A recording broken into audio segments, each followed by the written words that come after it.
Joie encore d'être là ce matin, de pouvoir partager avec vous la parole du Seigneur. On ne se lasse pas des enseignements qui viennent du ciel. Et j'aimerais vous encourager ce matin parce que j'ai été béni avant la réunion. Je vous encourage à venir un peu plus tôt. On a commencé à 10h à prier, pour ceux qui peuvent. Et on a été bénis. Déjà, le Seigneur visite, il fait tantôt d'une manière et tantôt d'une autre. Il n'y a pas de routine dans une réunion en réalité. Il y en a qui viennent et puis qui disent tout le temps, c'est toujours pareil en réalité. Non, c'est pas toujours pareil. Le Seigneur fait comme il veut. Il peut vous bénir avant, pendant, après, chez vous, dans la voiture en rentrant. Ça, c'est lui qui décide. C'est lui qui ouvre le robinet de la bénédiction sur vos vies. Et ce matin, nous avons été déjà visités par le Seigneur. Merci Seigneur. Ça veut dire qu'il est là. Il est présent en esprit et en vérité. Alléluia, gloire à Dieu. Et puis nous nous réjouissons, priez pour moi pour la semaine prochaine, j'ai un repas de prévu avec un prédicateur, ça ne va pas être facile, parce que je vais lui dire des vérités qui vont sûrement déranger, mais c'est pas grave, néanmoins toute vérité est bonne à dire. Alléluia. Des fois ça fait mal, mais des fois il est bon d'insister sur les plaies pour pouvoir que, et derrière il y ait une guérison totale des âmes. Alléluia, gloire à Dieu. Merci Seigneur. Ce matin, nous allons parler d'un sujet dont je vous avais déjà parlé, mais sur un autre point de vue, parce que je n'avais pas pu tout faire. Vous avez vu, des fois, on note plein de choses dans les prédications, on note plein d'enseignements, que la parole du Seigneur est riche, si vous savez comment elle est riche. Sur un verset, on peut partir. La semaine dernière, j'ai prêché sur un verset. Vous avez vu? Sur un verset sur la foi, et on s'est régalé. Le Seigneur m'avait dit de vous parler de ça, de la foi. Donc, dis à l'Église qu'ils aient la foi. Amen. Dis à l'Église qu'ils aient la foi. Manque de foi, c'est important ça. La Bible dit que dans les derniers temps, quand le Seigneur reviendra nous chercher, trouverai-je encore une aussi grande foi? Trouverai-je la foi sur cette terre? Méfiez-vous de tout ça. L'ennemi de nos âmes, le monde qui nous entoure, nos familles veulent nous étouffer spirituellement. Et puis des fois, c'est pas toujours facile. Il faut qu'on ait la foi. Si on n'a pas la foi, ça va être compliqué d'atteindre nos objectifs. Et notre objectif à nous, c'est le ciel. Alléluia. Et ce matin, j'aimerais vous parler de quelque chose. Et puis, un grand écrivain français l'a dit. Il s'appelle Victor Hugo. Vous voyez qu'on n'est pas dans la Bible. Victor Hugo a dit, et il n'y a qu'un livre qui contient toute la sagesse humaine, éclairée de toute la sagesse divine. Un livre que la vénération des peuples appelle le livre. C'est pas n'importe quel livre, le livre. Et ce livre, c'est la Bible. Alléluia. La Bible qui veut dire aussi bonne nouvelle. Vous voyez que Victor Hugo a été inspiré pour dire ça. Alors, il renferme toute la sagesse humaine, oui. Et on va encore parler de sagesse ce matin, parce que nous avons besoin de sagesse dans nos vies. J'ai besoin de sagesse dans ma vie. Mais nous n'allons pas parler de sagesse pour dire ce qu'est la sagesse, mais nous allons parler de sagesse pour dire combien que l'importance de la sagesse dans nos vies est indispensable. Et ce matin, nous voulons que cette sagesse prenne une place primordiale dans nos vies. Alléluia.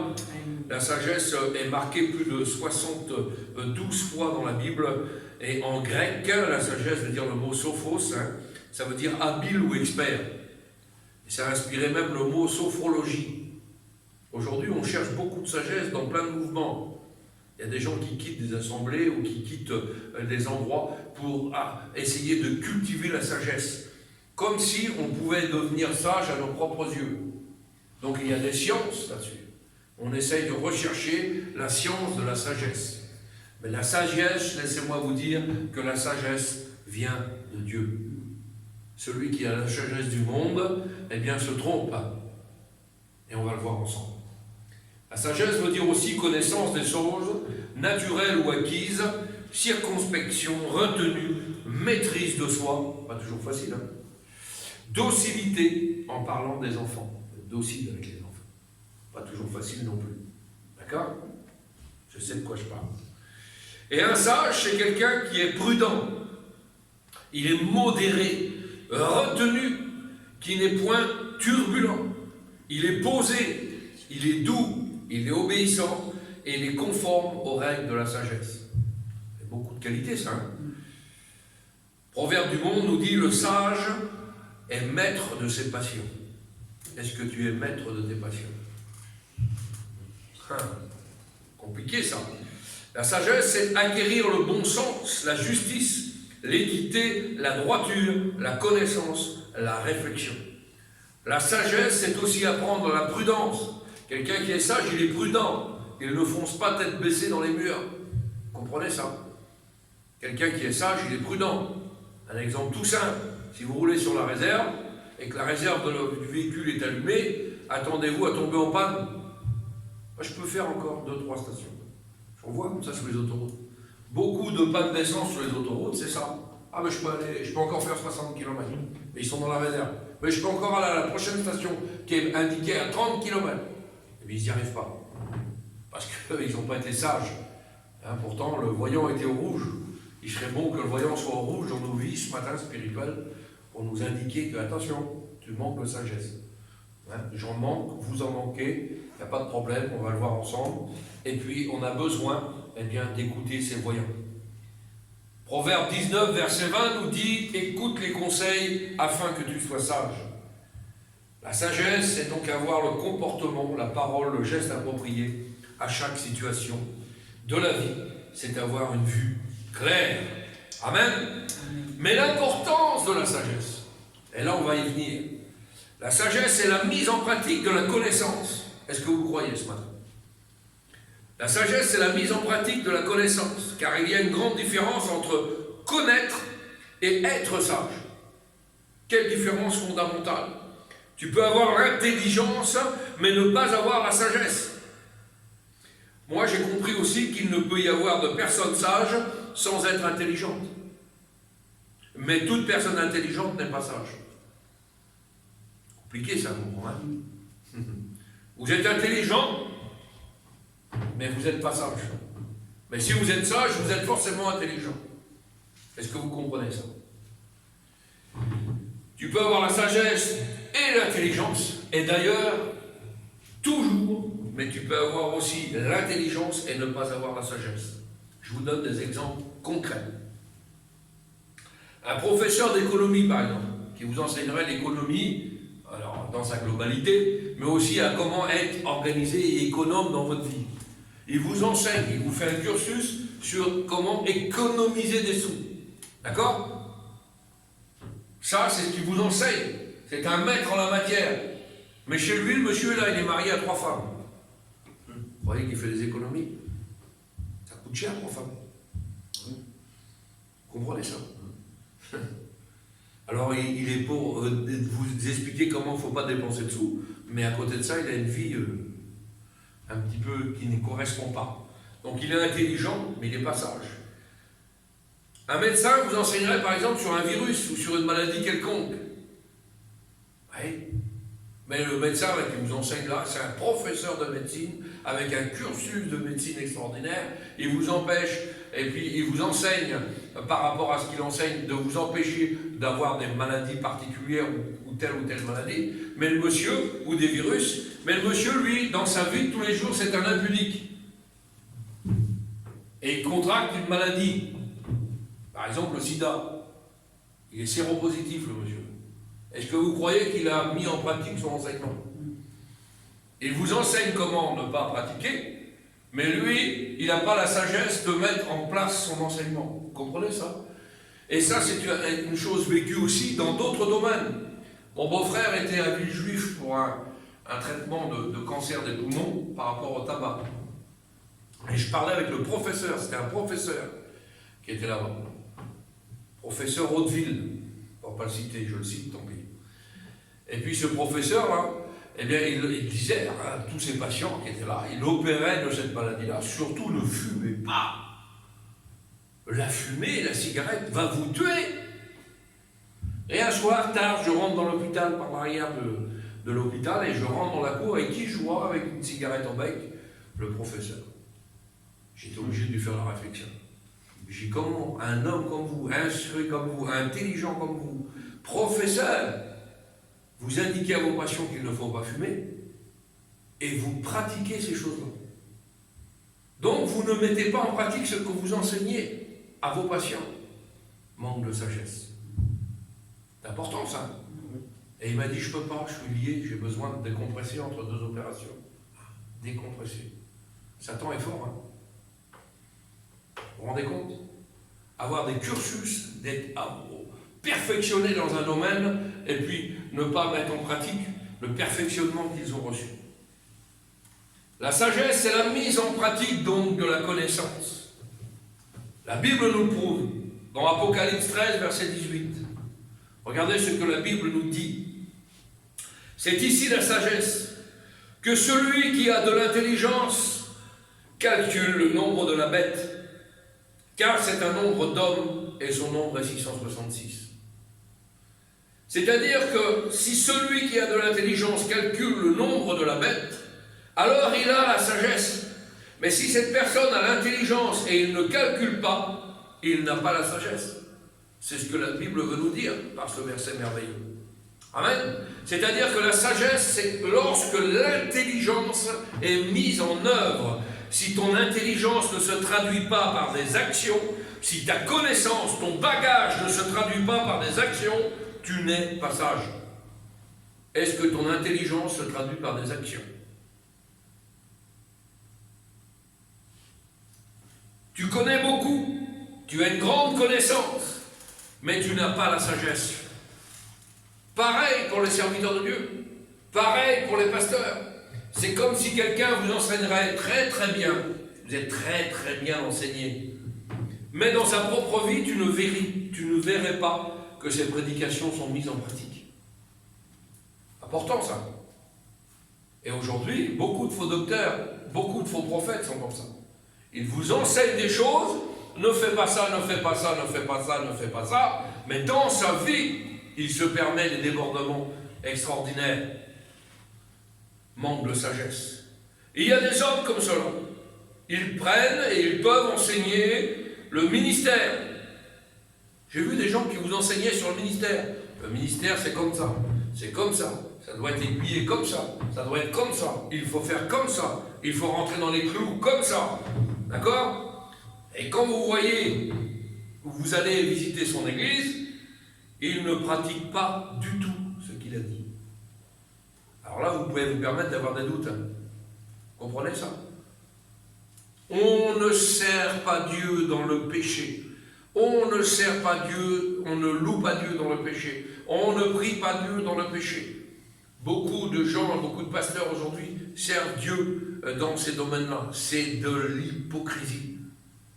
Hypocrite. Il vaut mieux avoir plein de défauts et essayer de les corriger que d'être... je ne suis pas fait, moi. Vous comprenez?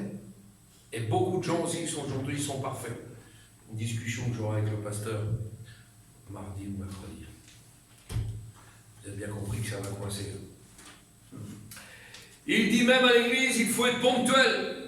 Il y en a un comme ça. Il faut être ponctuel à l'église. Il faut arriver à 10h. Hein. Ouais. Ordonné. Il faut être carré. Il faut que ça soit carré. Il faut que ça soit carré. Et quand vous voyez sa vie, ça part en cacahuète. Vous voyez ce que je veux dire? Pas d'ordre, désordre permanent, tout à volo. Mais ils veulent vous enseigner sur la ponctualité, sur être ordonné. Mais leur vie n'est pas ordonnée. C'est la connaissance, mais en aucun cas, ce n'est la sagesse. Est-ce que vous comprenez les exemples? La sagesse, c'est donc la manifestation de la vraie intelligence.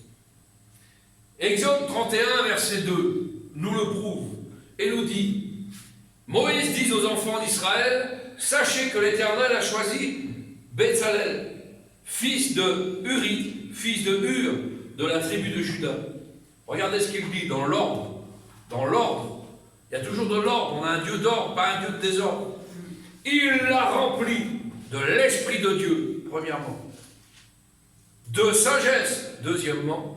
D'intelligence, troisièmement. Et de savoir, quatrièmement, pour toutes sortes d'ouvrages. La sagesse, dans la parole du Seigneur, il n'y a pas de hasard. Les mots sont placés dans l'ordre. La sagesse vient avant l'intelligence. Toujours Dieu parle de sagesse avant l'intelligence, car la sagesse est plus élevée que l'intelligence. Quand la Bible parle et est écrite, rien n'est donc écrit au hasard, car la sagesse a la primeur sur l'intelligence. Toujours. Un homme sage est différent d'un homme intelligent. Beaucoup trop de gens se croient intelligents mais manquent de sagesse. Donc ils échouent dans la vie. Et la Bible nous en parle. La sagesse commence quand tu utilises dans la vraie vie la connaissance que tu as reçue. Utilise la connaissance et l'intelligence que tu as reçue à bon escient. Et là tu seras quelqu'un, un homme sage, une femme sage. La Bible dit, et je vous dis ce verset qui me vient tout de suite à l'esprit, une femme sage bâtit sa maison. La femme sage bâtit sa maison. Et qu'est-ce qui est marqué en prêt? La femme insensée la renverse de ses propres mains. Mesdames, construisez vos maisons avec sagesse. Amen. Pour pas que tout parte à volo. Vous comprenez ça? La sagesse, des fois, c'est de s'asseoir, la Bible en parle, de regarder, de rien dire, et après faire. Et des fois, on veut faire tout de suite, mais on n'a pas réfléchi. Manque de sagesse. C'est ça une insensée. Quelqu'un qui répond du tac au tac, ou qui part du tac au tac, problème. Alors en plus, dans des foyers partagés, c'est compliqué encore plus. Donc il faut faire encore plus de preuves de sagesse. Parce que vous êtes scruté à la loupe, comme du lait sur le feu. Vous comprenez ça? Et puis celui qui n'est pas chrétien de l'autre côté, vous regarde et dit, t'es chrétien toi? Mais tu m'as sauté dans la figure. Tu m'as mangé la figure. Tu as été trop vite dans tes raisonnements. Alors là, il faut faire 2 fois plus preuve de sagesse. Vous comprenez ça? Parce que vous êtes scruté. Un chrétien est scruté. La sagesse est aussi le discernement du bien et du mal. On va expliquer. Afin de résoudre les problèmes et de juger avec équité. On dit d'ailleurs d'un chef, il peut être un chef sage ou un leader sage. Vous savez, dans le gouvernement où on est là actuellement, sans faire de politique, le Sénat, c'est un peu le rôle des sages. Est-ce que vous comprenez ça? On a des ministres qui sont rapides dans vouloir mettre en pratique des lois, donc on vote des lois, parce qu'on est majoritaire. Donc on fait voter des lois, et puis toute la majorité, comme des boutons de panurge, vote la loi avec vitesse et précipitation. Manque de sagesse. Mais il faut que la loi, pour qu'elle passe, repasse par le Sénat. Et bien souvent, les lois qui ont été votées en amont sont retoquées au Sénat. Parce que eux, ils ont pris du recul nécessaire. Ils ont pris, ce recul nécessaire pour pouvoir adopter ou refuser la loi. Vous comprenez ça? Dans notre fédération, c'est le même système. C'est pour ça qu'on appelle pas ça des systèmes pyramidales. On appelle ça des systèmes congrégationnistes. C'est-à-dire qu'on a des sages. On a soumis les lois et les nouveaux prises de vue qu'on va avoir, les prises de position, on les soumet aux sages. Et parce qu'on les soumet aux sages, il n'y a pas d'abus de pouvoir, on va dire ça comme ça. Mais quelqu'un qui décide, un chef, depuis tant d'années, pour toujours la même position, problème, système pyramidal. On devient sectaire, on devient sous l'emprise d'un gourou. Faisons bien attention à ça. La Bible ne parle pas d'un gourou. Comprenez ça? La Bible, elle est sage. Elle est sage et on est soumis à la sagesse. Et l'exemple suprême d'un leader qui est sage, nous l'avons vu quand nous avons déjà parlé de la sagesse. L'exemple suprême, c'est le roi Salomon. Salomon a bouleversé la sagesse de l'époque. Salomon a bouleversé les raisonnements de l'époque. Pourquoi? Vous trouverez ça dans le livre de 1 Roi 3, verset 16.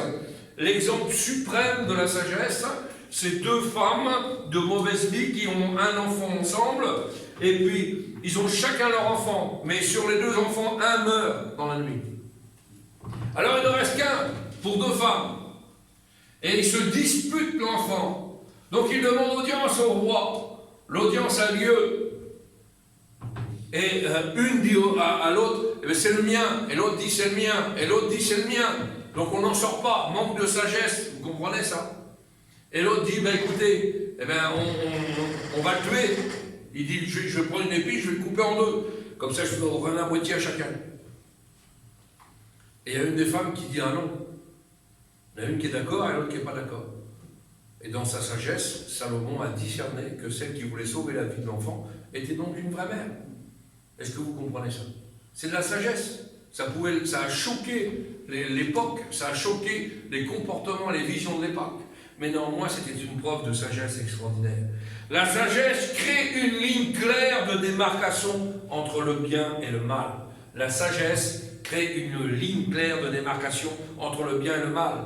Lorsqu'une personne devient sage, elle sait que c'est mauvais et que ça, c'est bien. Elle sait, puisqu'elle est sage. Comprenez ça? Si tu continues aujourd'hui dans des questions du genre, est-ce que ça aussi c'est bien? Est-ce que ça aussi c'est mal? Est-ce que je peux me permettre ça dans ma vie chrétienne? Est-ce que je peux faire ça dans ma vie chrétienne? Est-ce que ça va être toléré par la Bible? Est-ce que ça va être bon par la Bible? Laisse-moi te dire que tu manques de sagesse. Parce que la sagesse, c'est très bien discerner le bien et le mal. Quelqu'un qui est sage ne se pose pas toutes ces questions. Laisse-moi te dire que tu n'as pas encore la sagesse si tu raisonnes comme ça. Lorsque tu atteins un haut niveau de sagesse, tu sais alors que ça c'est le bien et ça c'est le mal. Tu n'as plus de doute, tu n'as plus de questions. Tu sais et tu sais. C'est important ça. Un discernement clair. Et en plus, tu as une manière de juger avec équité. C'est-à-dire que tu peux juger les autres avec équité. Pas juger à la va-vite. Aujourd'hui, on juge trop à la va-vite. On regarde à l'apparence, celui-là ne me plaît pas.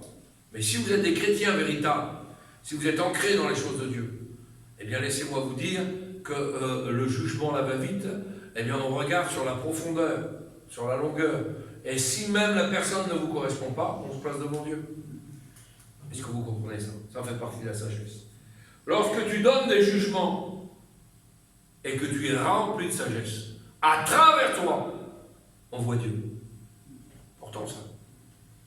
La sagesse, c'est la clé du succès. Est-ce que vous voulez avoir une clé du succès ce matin? Eh bien, la sagesse est une des clés pour le succès. C'est la clé de la réussite. La sagesse, c'est la clé de la victoire. La sagesse, c'est la clé du bonheur. Mon frère, ma soeur, si tu as le même niveau que ton voisin ou ta voisine, vous avez fait les écoles ensemble, vous avez passé les diplômes ensemble, vous êtes au même niveau dans plein de choses. D'accord? Si tu as le même bagage, vous avez donc étudié dans les mêmes endroits, mais tu vois, lui réussit et toi tu ne réussis pas. Ça peut arriver ça, hein?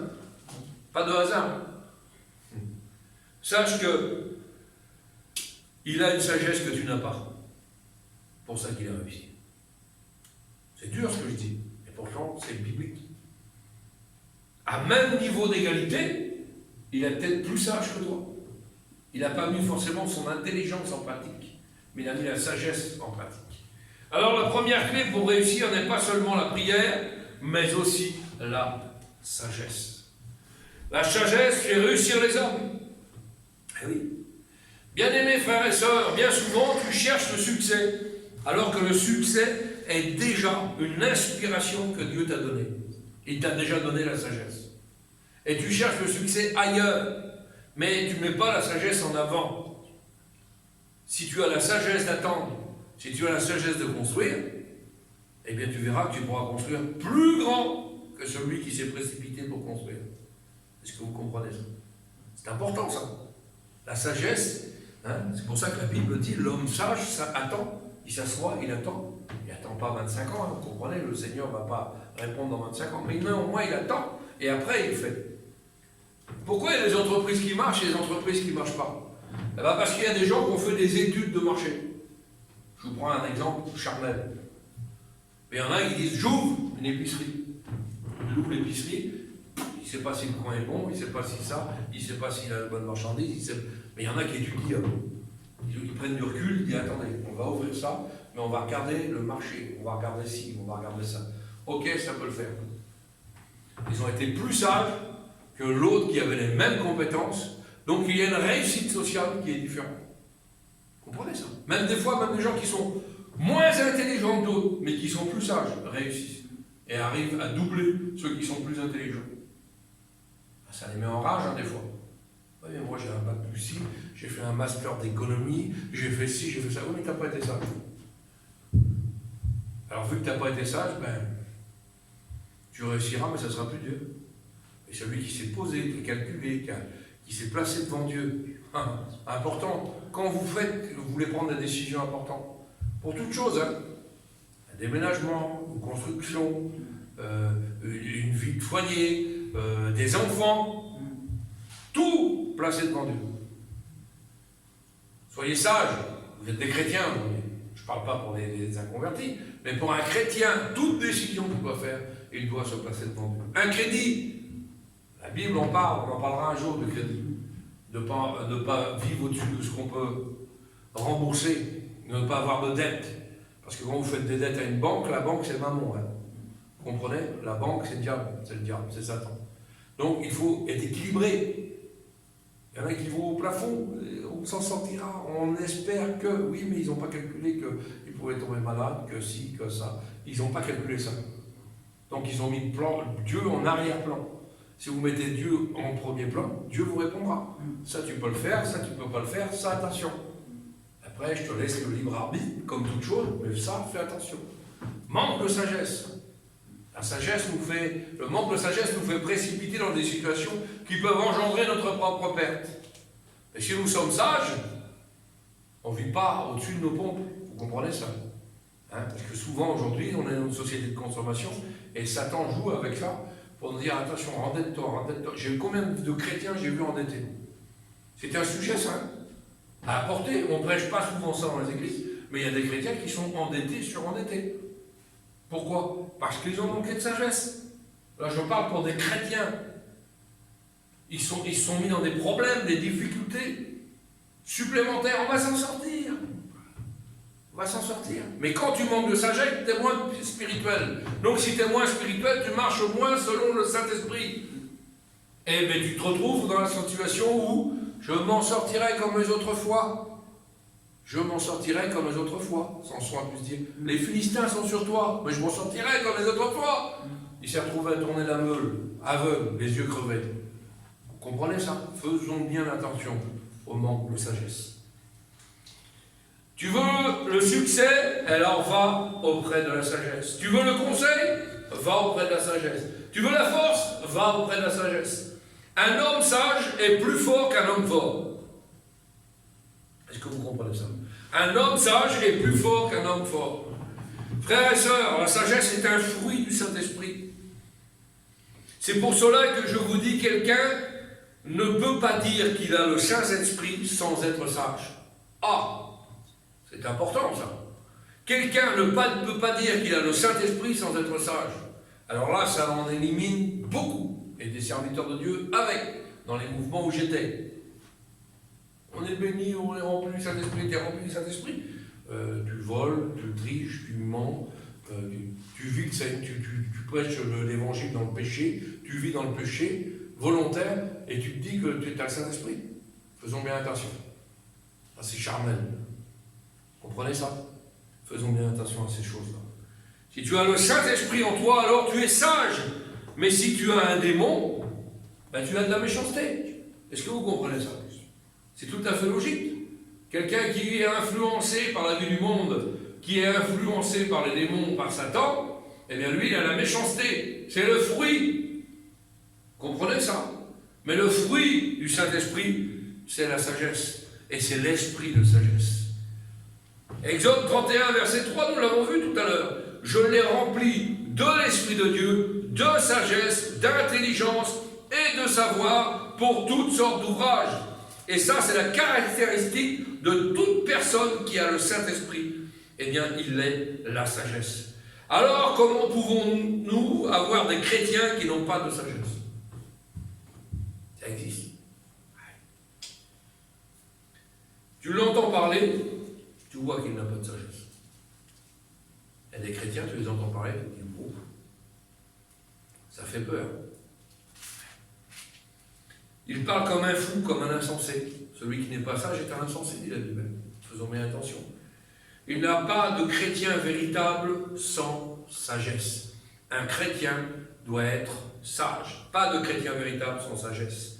Là où va l'esprit, là va aussi la sagesse. Alléluia. Important ça. Hein.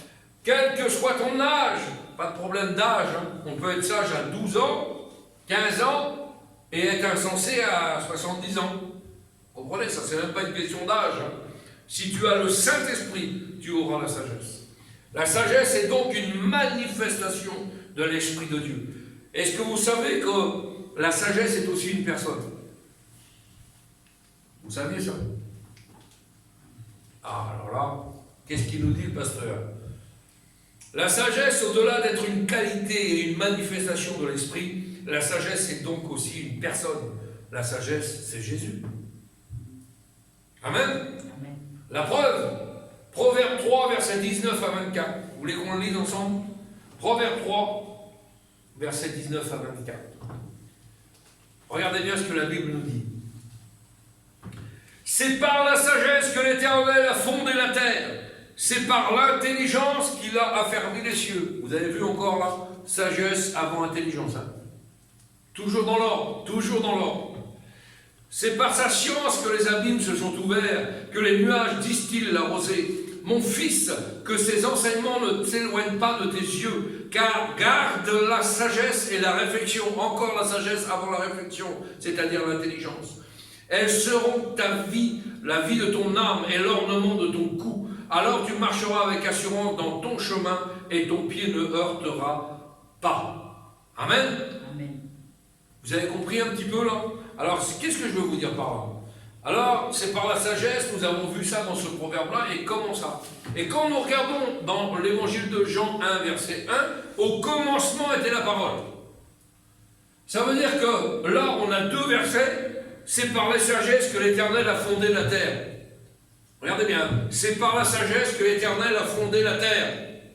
1 Jean 1, verset 1 nous dit, la parole était au commencement. Ça veut dire que la parole était couplée avec la sagesse de Dieu. Au commencement, la sagesse était déjà là. Donc au commencement, il y avait la parole et la sagesse pour la création. C'est-à-dire que Dieu nous a créés avec intelligence. Amen. Mais il nous a créés aussi avec sagesse. Regardez comment Dieu a créé les choses, et puis j'imaginais ça hier, c'est quelque chose de formidable. Dieu nous a créés avec des sourcils. Tout le monde a des sourcils. Pourquoi? En fait, quand tu vas transpirer, la transpiration va tomber sur tes sourcils et elle ne pourra pas tomber dans tes yeux. Vous comprenez ça? C'est merveilleux quand même, la création de Dieu. Le Seigneur nous a créés avec un œil, une paupière, elle fait ça. Elle est automatique la paupière. Vous savez pourquoi? Parce que Dieu avait déjà prévu qu'il y avait des moustiques, où il y aurait des choses qui voudraient rentrer dans nos yeux, et instantanément, ça ferme. Merveilleux, le réflexe, pour qu'il n'y ait pas de crasse qui rentre dans nos yeux.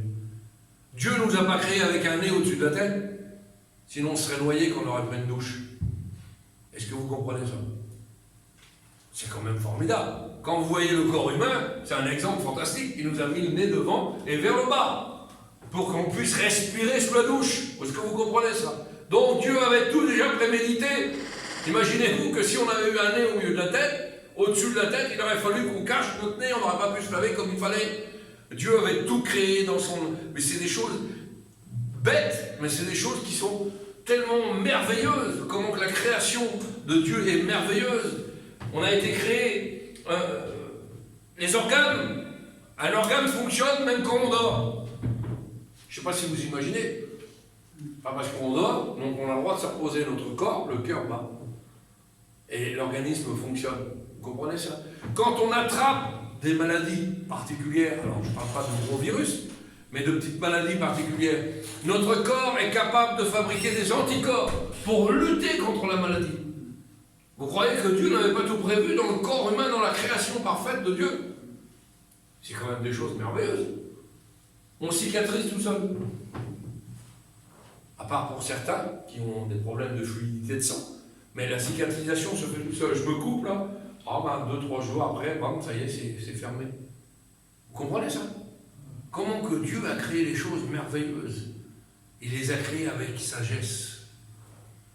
Parce qu'il connaissait les problèmes que nous allons rencontrer. Il connaissait toutes ces choses-là. Et ça, c'est extraordinaire. Vous croyez que Dieu nous a créés sans sagesse? Non. Impossible. Impossible. Il a fallu toute la sagesse de Dieu pour nous créer. Parce qu'il a anticipé les situations. Il avait l'intelligence, mais il a anticipé les situations. Le livre des Proverbes, et puis on va le voir ensemble, nous parle beaucoup de la sagesse. Un proverbe est une parole de sagesse souvent. Ces mots semblent pas vouloir dire grand-chose, mais quand on y réfléchit bien, on se rend compte qu'ils veulent dire quelque chose d'intelligent. La sagesse veut toujours dire quelque chose d'intelligent. Connais-tu des proverbes? Vous prenez le livre des Proverbes, connais-tu des proverbes sur la sagesse? Vous allez en trouver plein. Comment peux-tu dire être malin et savoir ce qu'il faut faire? Tu peux te dire que tu es malin et je sais à toute situation qui va m'arriver, je sais quoi faire. Personne n'est capable d'anticiper. Quelques-unes, mais pas tout le temps. Sinon, on ne serait peut-être même pas là. Comprenez ça? On n'aurait pas besoin d'écouter la parole du Seigneur. On aurait déjà la science infuse et on connaîtrait la Bible par cœur. Et on pourrait la mettre en pratique automatiquement. Non. Ça serait super si on savait déjà toujours quoi faire en toutes circonstances. Il m'arrive ça, je sais faire ça. Il m'arrive ça, la réponse c'est ça. Ça serait terrible. Hein. On serait des hommes et des femmes super équilibrés. Le livre de Proverbes nous apprend que la sagesse est un don de Dieu, qui vient de Dieu. Être sage, c'est faire confiance tout simplement à Dieu. On va lire un autre proverbe qui se trouve dans toujours le proverbe 3. Et regardez ce que nous dit la Bible, 1 à 8. Regardez. Mon fils, n'oublie pas mes enseignements. Que ton cœur garde mes préceptes, car ils prolongeront les jours et les années de ta vie, et ils augmenteront ta paix. Que la bonté et la fidélité ne t'abandonnent pas. Lis-les à ton cou, écris-les sur la table de ton cœur. Tu acquerras ainsi de la grâce et une raison saine aux yeux de Dieu et des hommes. Confie-toi en l'Éternel de tout ton cœur et ne t'appuie pas sur ta sagesse. Tu crois que tu es sage à tes propres yeux.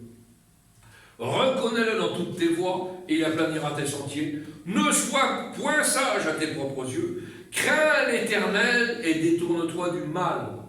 Ce sera la santé pour tes muscles et un rafraîchissement pour tes os.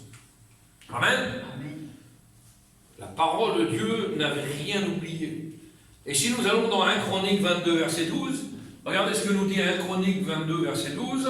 Veille seulement, l'Éternel t'accorder de la sagesse et de l'intelligence. Encore, la sagesse est marquée avant l'intelligence.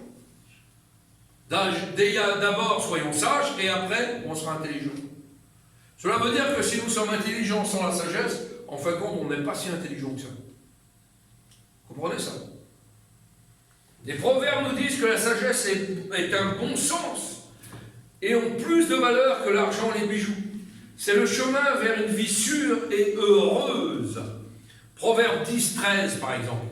La sagesse est sur les lèvres de l'intelligent. Encore la sagesse sur les lèvres de l'intelligence. Ça veut dire qu'en premier la sagesse, après l'intelligence. Proverbe 14, verset 33. Dans un cœur intelligent, repose la sagesse. C'est-à-dire que la sagesse est encore enfouie dans le cœur avant l'intelligence. Proverbe 19, verset 11. Alors ça, je le prends pour moi. L'homme qui a de la sagesse est lent à la colère. Important ça, vous n'êtes jamais en colère. Merci Seigneur. Vous êtes toujours calme, zen, détendu. Je voudrais bien vous voir dans certaines situations. Tiens. Quand on vient vous pincer un petit peu. Non? Si je vous pince, vous êtes calme. Vous êtes des super spirituels. Bravo mes sœurs. Proverbe 29, verset 3. Un homme qui aime la sagesse réjouit son Père. Si vous êtes sage, vous réjouirez le cœur de Dieu. Parce que votre Père dans le ciel, c'est Dieu. Le livre des Proverbes contient de nombreuses paroles de sagesse sur le travail, la famille, le comportement, ce qui est bon, ce qui est mauvais, et toutes sortes de situations habituelles ou inhabituelles. Il y a des proverbes sur comment être juste, comment être un bon ami, et comment traiter les gens qui sont pauvres et qui ont besoin d'aide. Alors, si vous manquez de sagesse ce matin, merci Seigneur, on est quand même au bon endroit pour pouvoir acquérir de la sagesse. Alléluia. Vous ne voulez pas acquérir de sagesse ce matin? Vous en avez trop, donnez-moi-en. Si vous en avez trop, je prends. Si vous n'en avez pas assez, nous sommes au bon endroit pour en acquérir. Il faut pouvoir écouter, premièrement, les réprimandes, les reproches et les conseils. Est-ce que tu es capable ce matin de pouvoir écouter les réprimandes du Seigneur, les reproches du Seigneur, les conseils du Seigneur? Des fois c'est dur. Hein. Seigneur, tu as été dur là, avec moi. Ah oui, mais tu es au bon endroit quand même, et puis je vais te reprendre. Je vais te conseiller et je vais te réprimander en plus. Proverbe 1, et on va le lire ensemble. Regardez ce que nous dit le Proverbe 1, versets 23 à 25. Regardez bien. Tournez-vous pour écouter mes réprimandes. Pas vers moi, hein, vers Dieu. D'accord? Voici, je répondrai sur vous mon esprit. Alléluia. Vous ne voulez pas que l'esprit de Dieu se répande sur vous? Amen. Ben, moi, j'ai envie. Et je vous ferai connaître mes paroles.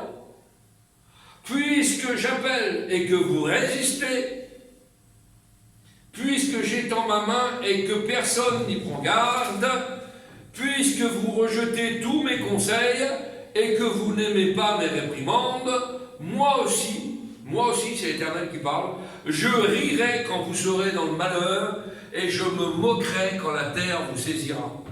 Vous imaginez un petit peu? Moi, j'ai pas envie de ces moments-là. Alors, tant pis, Seigneur, reprends-moi, même si ça me fait mal, que ça m'irrite un peu, eh bien, j'ai besoin que tu viennes, eh bien, enlever tout ce qui n'est pas de ta gloire et que tu puisses me reprendre. Les avertissements, c'est-à-dire les recevoir, y être attentif, les retenir, marcher, mais ne pas devoir abandonner, hein, c'est ça. Ce sont des réprimandes que le Seigneur peut nous donner. Alléluia. L'exemple même de la sagesse, on l'a vu, hein, c'est le roi Salomon, hein, on l'a vu. Ne soyons pas sages à nous-mêmes, c'est un piège de Satan. C'est ça aussi que ce verset veut nous dire. Si on est sage à nous-mêmes, moi je suis quelqu'un de sage, moi. Je suis tempéré, je suis zen, je suis détendu. Tu prends toujours la bonne décision, toi. Sans Dieu. Là, je parle pour les chrétiens. Beaucoup trop de chrétiens prennent des décisions sans Dieu. Donc ils se croient sages à leurs propres yeux. Si vous prenez des décisions sans Dieu, ça veut dire que vous croyez sage à vos propres yeux. Vous êtes tellement rempli de sagesse que vous pourriez être un professeur de sagesse. Mais vous n'avez pas besoin de consulter Dieu. Donc vous êtes des super sages. Ah, important ça. Ne vous croyez pas super sage à vos propres yeux. Pourquoi? Proverbe 3, verset 7 nous dit « Ne sois pas sage à tes propres yeux ». Et Ésaïe 5, verset 21 nous dit encore plus fort, regardez ce qu'il nous dit Ésaïe 5, verset 21, « Malheur, malheur à ceux qui sont sages à leurs propres yeux. » Important ça, hein? Malheur à cela.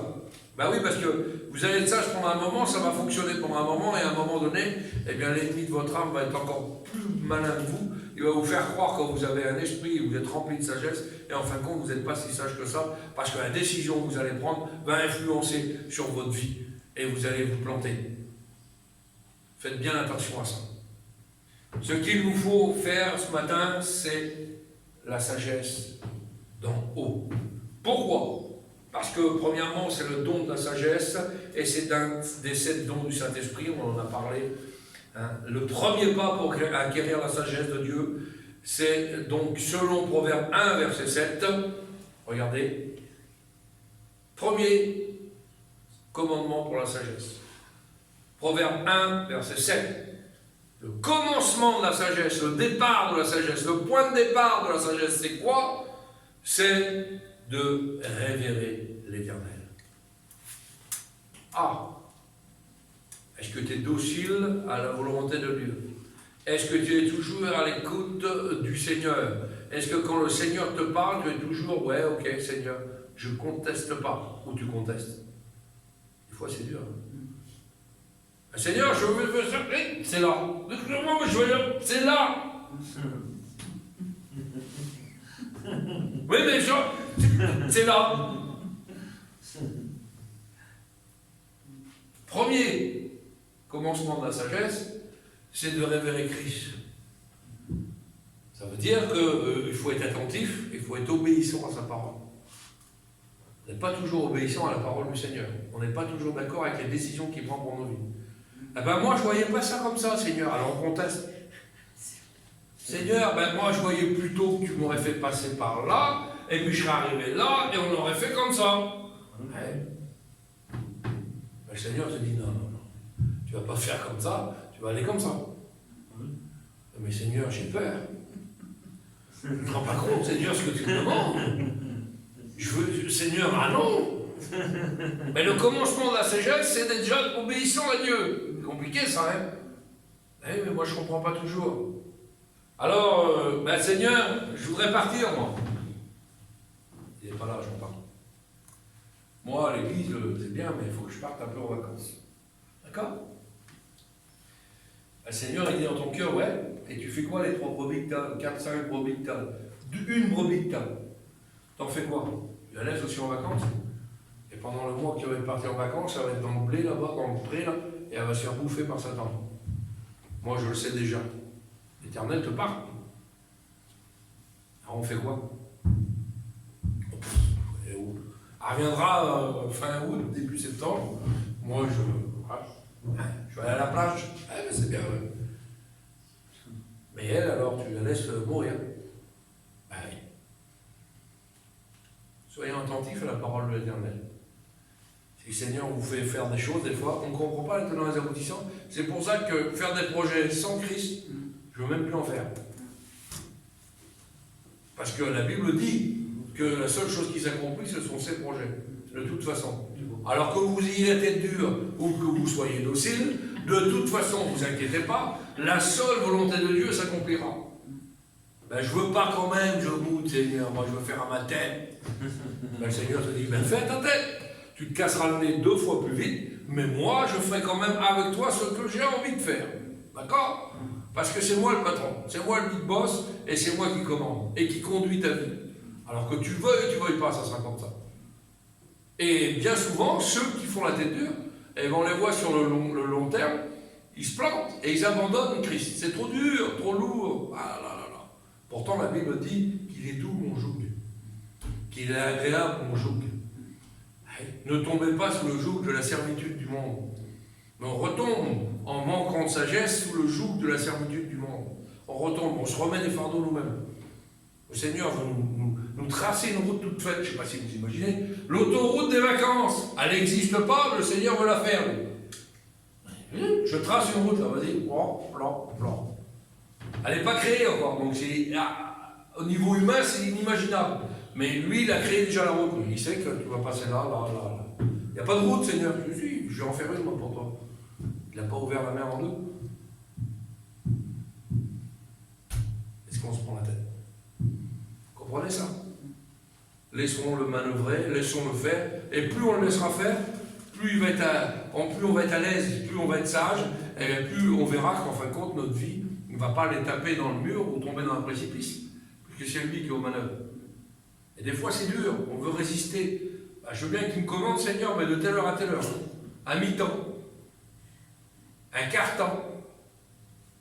Tu me commanderas toute la semaine, mais ce week-end, je danse, j'ai des projets. Il faut que j'aille là, il faut que je fasse ça, il faut que je fasse ça. Alors cette semaine, je la consacre. Commande-moi cette semaine, mais fin de semaine, j'ai un truc de prévu.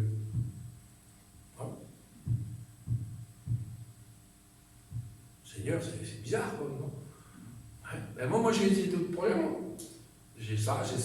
Ouais, vous verrez que si vous faites confiance à Dieu, vous pourrez faire les deux. Tant que ça reste doctrinal.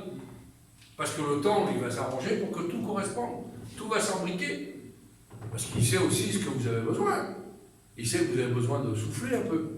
D'accord? On n'a pas un Dieu qui va nous rendre esclaves et puis nous appuyer sur la tête. Tu vas trimer, hein? Bien sûr que c'est dur. Mais aussi, il sait récompenser ses enfants. Donc, il sait nous faire des temps de pause merveilleux, aménageables. Mais nous, des fois, on a trop de temps pour nous, pas assez de temps pour Dieu. le Seigneur, eh bien, il veut nous reprendre sur ce point-là.